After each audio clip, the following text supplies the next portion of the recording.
Hello friends, it is the new year and we have a lot of catching up to do. I read a whopping 15 books last year. That's a lot for me. It was such a busy year, but I squeezed in as much as I could. I feel like I really fell back in love with reading this year. I felt like I was in middle school again. I'm super proud of the way that this year turned out. I had the time of my life. I can't wait to read even more this year. I set my Goodreads goal for a little bit higher because I feel like I know I can hit it this year. I've been so excited for all the new releases coming out and all of the recommendations from YouTubers this past year. Like, I have my whole year set up for me. This is gonna be a good reading year.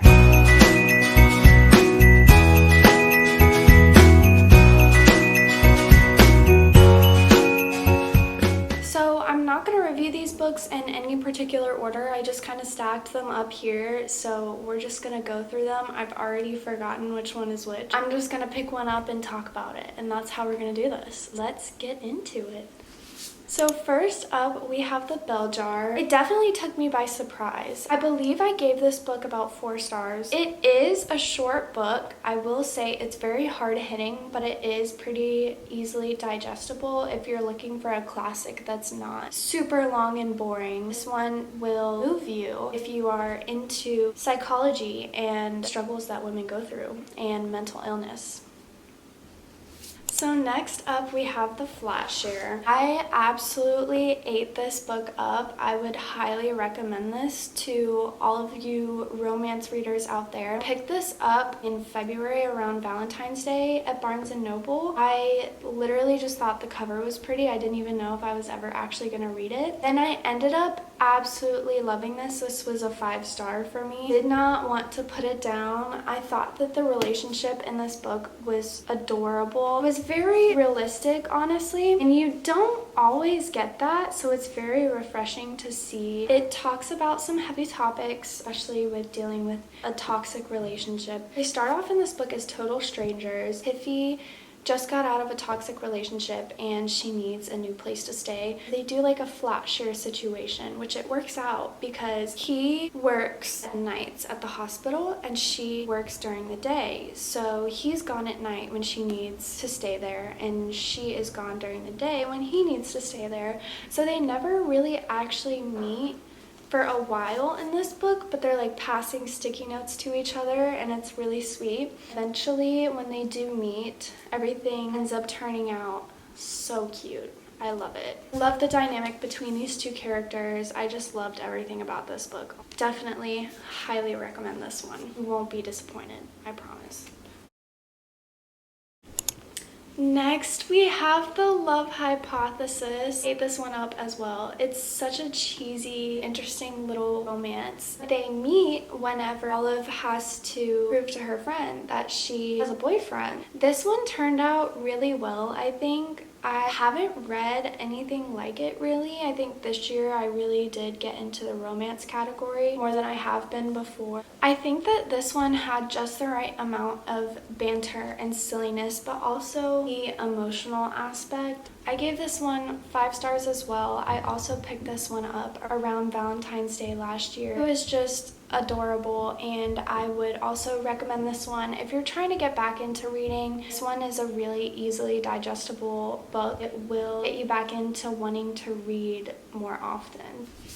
Then we have Love Theoretically. I was a little disappointed. I just watched Sarah Caroli's video of tier ranking all of her books from 2024, and she has this category that says We Were Rooting For You. I think this book definitely falls under that category for me. I was highly rooting for this book because I loved The Love Hypothesis so much.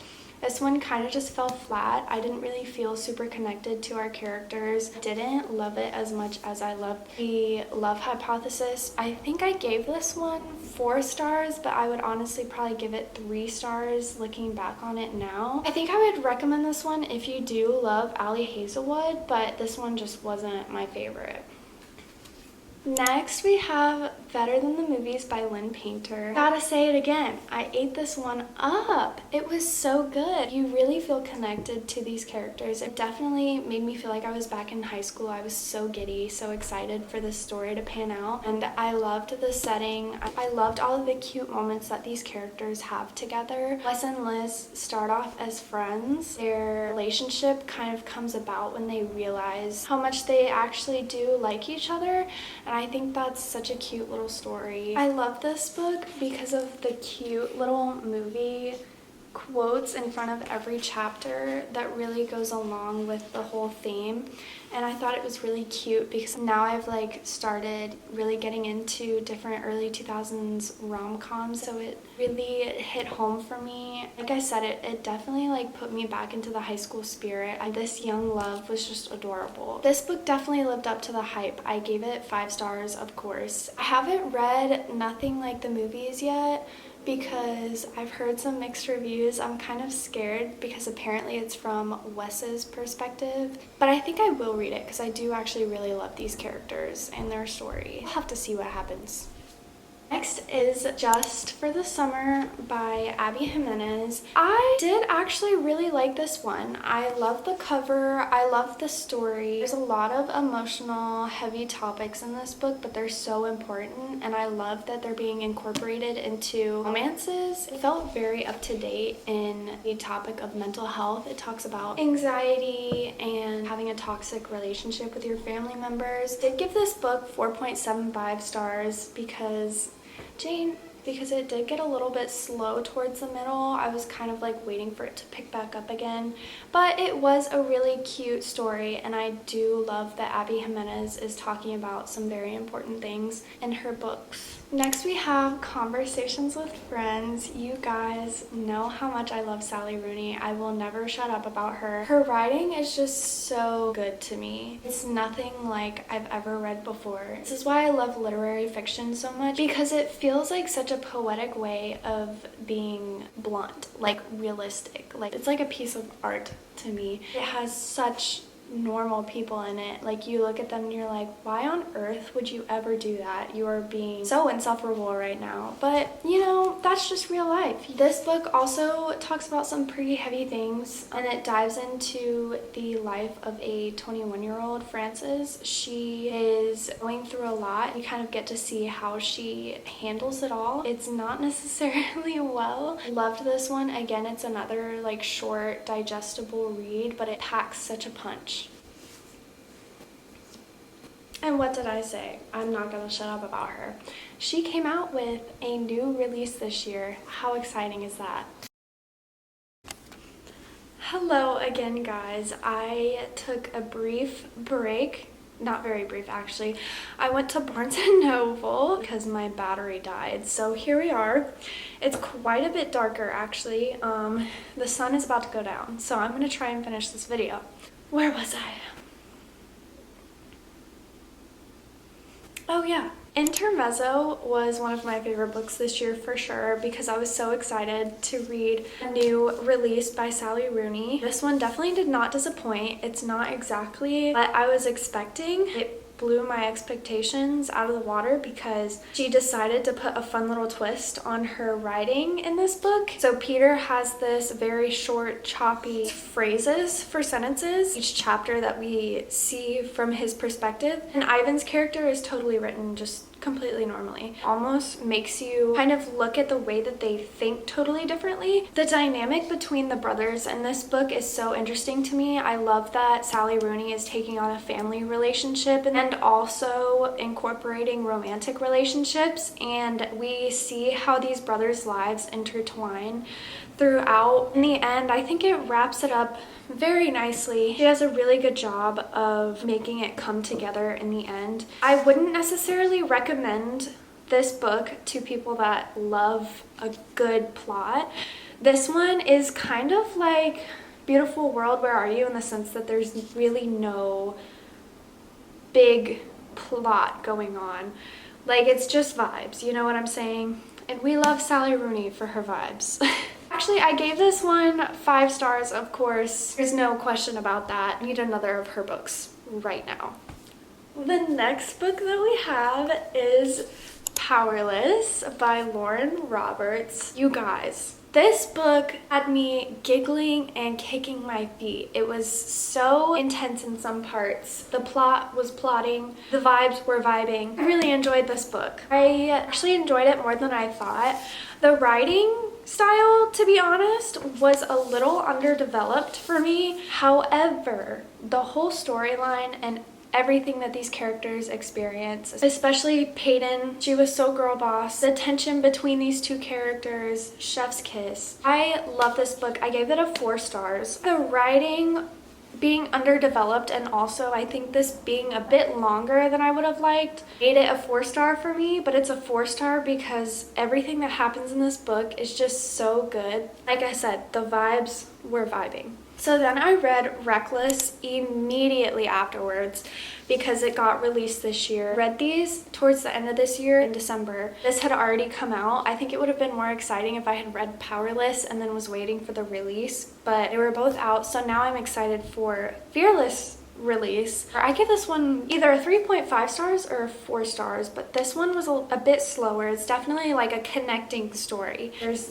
a lot of tension between the characters, and I think it's building up for the 3rd book. I'm really looking forward to the 3rd book. I'm hoping it really pulls through and the plot is plotting and the vibes are vibing. This one was definitely for the vibes. The tension between the two characters really kept me going through this book. This whole book is just one big mess that they got pulled into together. I'm hoping that Fearless really pulls everything all together, and then I would recommend the whole series. But Powerless definitely is my favorite so far. These 2 books were only fantasy that I read this year, I think, but it kind of got me back into reading fantasy, so I'm excited for this year to really dive back into that realm again.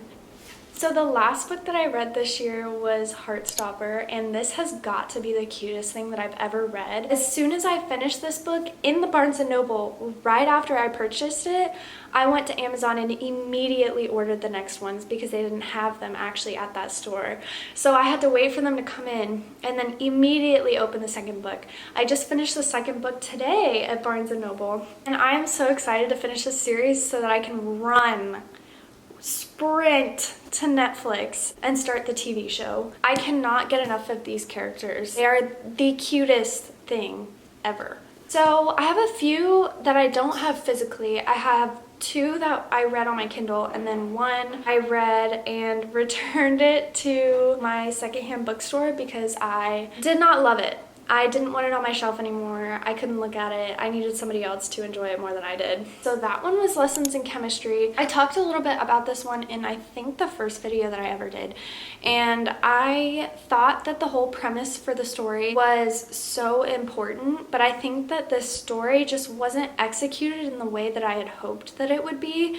And it didn't feel like we were actually in the setting that we were supposed to be in. It just didn't totally seem realistic to me, and it seemed kind of all over the place. I would have loved for it to all tie together really well, but it just didn't. That being said, I do still think that it's an important story. I gave it a 3 stars because it was enjoyable to get through, but it wasn't my favorite. So the next book I read on my Kindle, it was The Teacher by Frida McFadden. That was one of our book club picks. I think that was for the month of October. Very fitting because of Halloween. I actually loved reading it during that time. Honestly, I kind of ate it up, but at the same time, I gave it a 3 star because I didn't really love it because of how predictable it was to me. I don't know if everybody feels that way, but I feel like I predicted way too much. I love a good surprise when it comes to a thriller. I think I may have been comparing it to The Silent Patient a little too much because I was totally shocked by the ending of that book. Honestly, like, it was a pretty good story. It was very enjoyable, very easy to get through, super quick read. I was very busy during that time, but I was so easily interested in that book. A good solid 3 stars for that book. The last book that I will talk about that I read this past year in 2024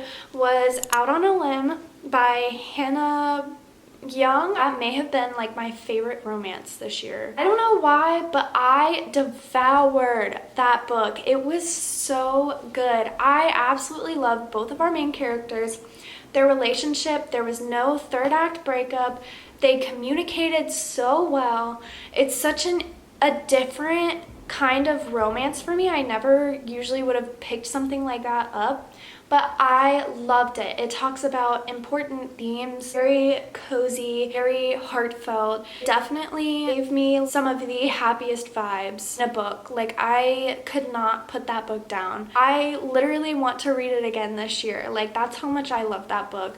And I know, like, I've heard some mixed reviews. Like, some people think that it's not that great because they wouldn't usually pick up a book like that, but I thought it was great. And I think that's more of the type of romance that I would read going forward because it does have a lot of substance to it. I think I like a good romance that's not too fluffy but not too depressing, if you know what I'm saying. So yeah, those were all of the books that I read in 2024. Like I said, it was such a good year. I'm so happy to be back into reading. See how everything works out. I'm hoping to read 20 books this year. I did raise my Goodreads goal. So yeah, stay tuned. Go follow my Instagram. I am so excited for the new year and I hope you guys enjoy. Bye.